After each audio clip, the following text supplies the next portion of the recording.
Hello friend, আমি অসীমা। আমি এখানে সিম্পল টেকেন দেওয়া প্যাডেড ব্লাউজ দেখাবো।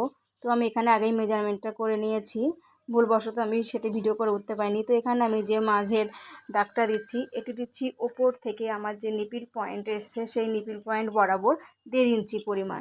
এপাশে ওপাশে মানে দুই সাইডে আমি 1/2 ইঞ্চি পরিমাণ দিচ্ছি। এখানে যে মাঝের দাগটা দিলাম সেটি দিলাম আমার বগলের যে কোনাকুনি পয়েন্ট এসছে সেখান দিয়ে, এবং আমি সাইডে 1/2 ইঞ্চি পরিমাণ দাগটা দিলাম। এবার আমি এখানে যে মাঝের দাগটা দিচ্ছি সেটি নিচ থেকে 4 ইঞ্চি পরিমাণ নিয়েছি। ওই নিচ থেকে উপরের দিকে 4 ইঞ্চি নিয়ে সাইডে আমি 1/2 ইঞ্চি করে দিয়েছি।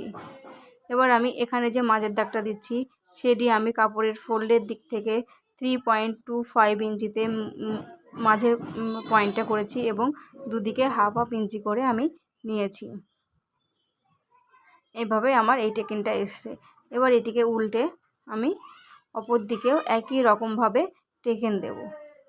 এবার এটিকে আমি এভাবে উল্টে নিয়ে এভাবে একটু চাপ দিলে তো আমার যে চকের দাগটা রয়েছে সেটি অপর দিকেও বসে যাবে। তো এভাবে আমি অপর দিকেও চকের দাগটাকে বসিয়ে দিলাম। বসিয়ে আমি এটাকে উল্টে আবার সোজা করে নিলাম। সোজা করে নেওয়ার পর আমি যে দাগগুলো দিয়েছি সেগুলো হালকা হালকাভাবে বসে গেছে। তো হালকা হালকা বসে যাওয়ার ফলে এটুকু আমি এর উপর দিয়ে আরও একবার করে আমি চকের দাগ দিয়ে দিলাম। এটি ভালোভাবে বোঝা যাবে। তো এরকমভাবে একই রকমভাবে আমি যে 4টে টেকেন রয়েছে সেই 4টে টেকেন একই রকমভাবে আমি দিয়ে নেব। আপনারাও একই রকমভাবে এই টেকেনগুলো বসিয়ে নেবেন, তাতে করে এপাশ ওপাশ দু সাইডেরই মানে আমার যে বুকের যে দু সাইড, ডান সাইড এবং বাঁ সাইডের টেকেনগুলো সমান আসবে। এটিতে আমার হয়ে গেছে। এবার আমি আরও একটি, যেহেতু প্যাড বসাবো তার জন্য আমি নিচের দুটো পার্ট করে নিয়েছি ভেতরের লাইলিংয়ের কাপড়। তো আমি আরেকটা কাপড়েও আরেকটা লাইলিংয়ের পার্ট কেটেছি সামনের জন্য, সেটিতেও আমি একই রকমভাবে টেকেন দেবো। সেই জন্য আমি এটি থেকে ওটিতে আমি একই রকমভাবে চাপ দিয়ে চকের দাগগুলো দিয়ে নিচ্ছি। তো হালকা হালকাভাবে চকের দাগগুলো বসে গেছে। এবার সেই হালকা দাগগুলোকে আমি আরও একবার করে একটু দাগ দিয়ে একটু গাঢ় করে দেবো, যাতে সেলাই করার সময় কোনো অসুবিধা না হয় বা মুছে না যায়। তো এইভাবে আমি একটা একটি করে 4টি টেকেন দিয়ে নিলাম। এই দাগগুলোর ওপর দিয়ে আমি আরেকবার করে দাগ দিয়ে টেকেনটা দিয়ে নিলাম, টেকেনের দাগগুলো দিয়ে নিলাম। এটিতে হয়ে গেছে। এটিতে আমার আরও একটা সাইড রয়েছে, সেটিতেও আমি একই রকমভাবে দাগ দিয়ে নিয়েছি। এবার আমি এখানে গলার শেপ দিচ্ছি, গলার শেপ। তো এখানে আমার গলার শেপ দেওয়া হয়েছে। তো এবার আমি এখানে যে গলাটা করছি সেই গলাটার ফোল্ডের দিক থেকে 2.5 ইঞ্চি আছে, এবং এর ডিপ নিয়েছি আমি 6.5 ইঞ্চি। তো এবার এটা আমি কেটে নেব। এবার আমার উপরের দিকে যে গলার জন্য যে 1/2 ইঞ্চি নামাতে হয় শোল্ডার, সেই শোল্ডারের দিকে আমি 1/2 ইঞ্চি পরিমাণ কেটে নিলাম। তো এবার আমি এগুলো টেকেন দিয়ে নেব। তো টেকেন দিয়ে নেওয়ার জন্য প্রথমে মেন যে কাপড়টা রয়েছে ব্লাউজের, সেই পিচের উপর আমি এই লাইনিংটা বসিয়ে নিয়ে পিন আপ করে নিলাম, যাতে সেলাই করার সময় কোনো রকমভাবে সরে না যায়। এবার আমি মূল কাপড়ের সঙ্গে লাইনিংটাকে সেলাই করে এঁটে দেব। তো আমি এইভাবে চারিদিকটা সেলাই করে নেব। আর পিন আপ করার জন্য আমি যে পিনগুলো দিয়ে নিয়েছি, এর ফলে কাপড়টা সরবেও না এবং আমার সেলাই করতে অনেক সুবিধা হচ্ছে। তো এইভাবে আমি পুরো চারিদিকে আমি সেলাইটা করে নেব। দেখলে তো আমি এভাবে চারিদিকে সেলাইটা করে নিলাম।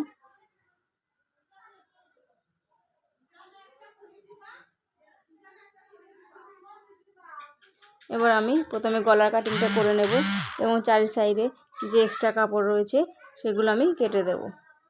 এখানে আমি গলাটা প্রথমে কেটে নিলাম, গলার ডিজাইনটা। এবার আমার চারিদিকের এক্সট্রা কাপড়গুলো আমি কেটে বাদ দিয়ে দিলাম।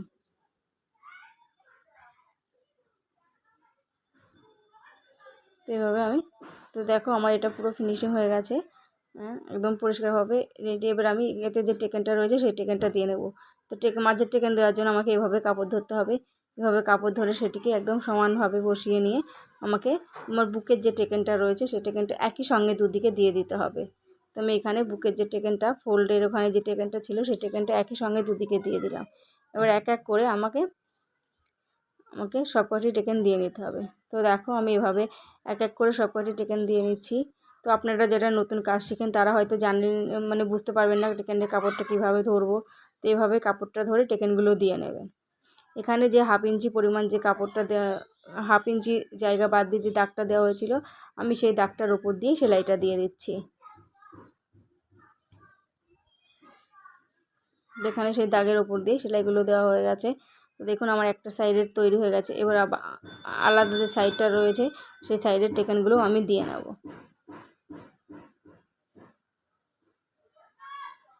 তো একই রকমভাবে আমি আলাদা সাইডে যে 4টে টেকেন রয়েছে সেই টেকেনগুলো দিয়ে নিচ্ছি। এভাবেই টেকেনগুলো দিয়ে নিতে হবে। তো এটাতে আমার টেকেন দেওয়া হয়ে গেছে। তো এবারে আমি এখানে যেটির সঙ্গে প্যাড সেট করব সেই কাপড়টা রয়েছে সেটাতেও আমি একই রকমভাবে টেকেনগুলো দিয়ে নেব। তো এখানেও আমি একই রকমভাবে টেকেন কাপড়টাকে প্রথমে ঠিক করে নিয়ে তারপর আমি মানে এখানে মাঝে যে বুকের যে টেকেনটা হয় সেই টেকেনটা, দুটো টেকেন একই সঙ্গে সেলাই করতে হয়। তো কোনাকুনিভাবে আমি এই টেকেনটা সেলাই করে দিয়েছি। তো এবার এভাবে আমি বাকি টেকেনগুলো সেলাই করে দেবো।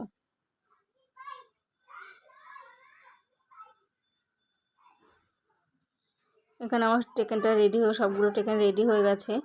তো এবার আমি দেখতে পাচ্ছেন এখানে সব টেকেনগুলো রেডি হয়ে গেছে। তো এবার আমি এটিকে মেন ফ্যাব্রিকের সঙ্গে বসিয়ে এখানে আমি নিপিল পয়েন্ট করে রাখলাম, তো যাতে আমার প্যাড বসানোর সময় সুবিধা হয়। তো এবার একটা মেন ফ্যাব্রিকের সোজা দিকে আমি এই কাপড়টা বসিয়ে দিলাম, যেটাতে আমি এখন এক্সট্রা করে আলাদা করে টেকেন দিলাম। তো এখানে টেকেন দিয়ে আমি পিন আপ করে নিলাম যাতে আমার সেলাই করার সময় যাতে সরে না যায়। তো আমি এখানে প্রথম আমি গলার দিকে সেলাই করে নেব, গলাটা তৈরি করে নেব। তো সবসময় খেয়াল রাখবেন এই কাপড়টা যেন মেন যে আমার ব্লাউজের পিসটা রয়েছে সেটির সামনের দিকে হয়। সামনের উপরে আমি লাইলিং কাপড়টা বসিয়ে গলার জন্য সেলাই করে নিচ্ছি।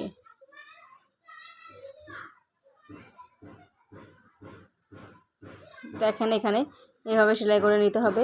আপনারা যারা নতুন কাজে তারা হয়তো ভাবছেন কীভাবে গলাটা সেলাই করবো বা কী, এইভাবে সবসময় খেয়াল রাখতে হবে। কাপড়ের সোজা দিকটাতে আমি এটাকে বসিয়ে সেলাই করে দেব এবং সেলাই করে এটিকে উল্টে দিলে আমার গলাটা, দেখুন গলাটা রেডি হয়ে গেছে। এভাবে গলাটা রেডি হয়ে যাওয়ার পরে আমি এখানে একটি করে চাপ সেলাই দিয়ে দেব।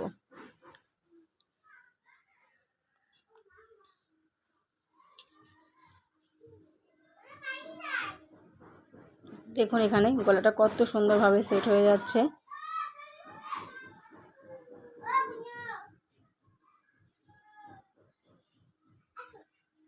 এখানে আমার গলাটা রেডি হয়ে গেছে। এবার আমি প্রথমে যে পার্টটা করলাম বা ব্লাউজের যে পার্টটা করলাম সেটিকে উল্টে নিচে যে আর একটা লাইনিংয়ের কাপড় রয়েছে সেটিতে আমি নিপিল পয়েন্ট করে নিয়েছি এবং এখানে আমি প্যাডটাকে উল্টেভাবে নিপিল পয়েন্ট করে নিয়ে আমি একদম পয়েন্টে বসিয়ে দিয়ে আমি এভাবে সেলাই দিয়ে দিলাম। এবার অপর যে প্যাডটা রয়েছে সেটাতেও আমি একই রকমভাবে উল্টে পয়েন্ট করে নেব এবং এটিকে আরও একবার উল্টে আমি এখানে আরও একবার মিড পয়েন্ট করে নেব। তো মিড পয়েন্ট আমি এখানে যে নিপিল পয়েন্ট করেছিলাম সেই পয়েন্টের সঙ্গে মিলিয়ে বসিয়ে দিয়ে আমি এটার উপর দিয়েও আরেকবার সেলাই দিয়ে দেবো। তো এভাবেই আমি পুরো প্যাডটাকে বসিয়ে সেট করে নেব। তো এবার আমি এটিকে এভাবে উল্টে দিলাম। তো আমার এখানে প্যাড সেট হয়ে গেছে, দেখতে তো পাচ্ছেন। তো এবার আমি এবার উপরে কাপড়টা বসিয়ে এবার এটিকে উল্টে আমি চারিদিক দিয়ে সেলাই দিয়ে দেবো। তো আমি এবার 2 সাইড দিয়ে সেলাই দিয়ে দিচ্ছি। এবার এটিকে আমি উল্টে এভাবে সেলাই দিয়ে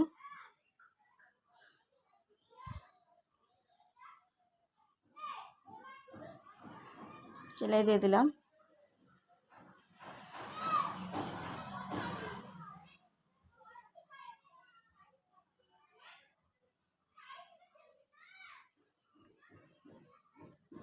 দেখুন আমার এখানে প্যাড বসে গেছে। তো ব্লাউজটি আমার প্রায় রেডি হয়ে এসেছে। তো আমি নিচে যে এখন পট্টির কাপড়টা সেটি এখন লাগিয়ে দেব। তাছাড়া আমার যে গলার ডিজাইন বা প্যাড বসানো সেটা আমার রেডি হয়ে গেছে। তো আমি নিচে পট্টির কাপড় 1.5 ইঞ্চি পরিমাণ কাপড় নিয়েছি। তো সেটিকে আমি ব্লাউজের সামনের দিকে বসিয়ে সেলাই দিয়ে নেব, মানে ব্লাউজের সোজা দিকে বসিয়ে সেলাই দিয়ে নেব। এটিকে সেলাই দেওয়ার পর আরও একবার আমি এখানে যে লাইনিংয়ের যে পট্টির কাপড়টা রয়েছে তার উপর দিয়ে চাপ সেলাই দিয়ে দেবো।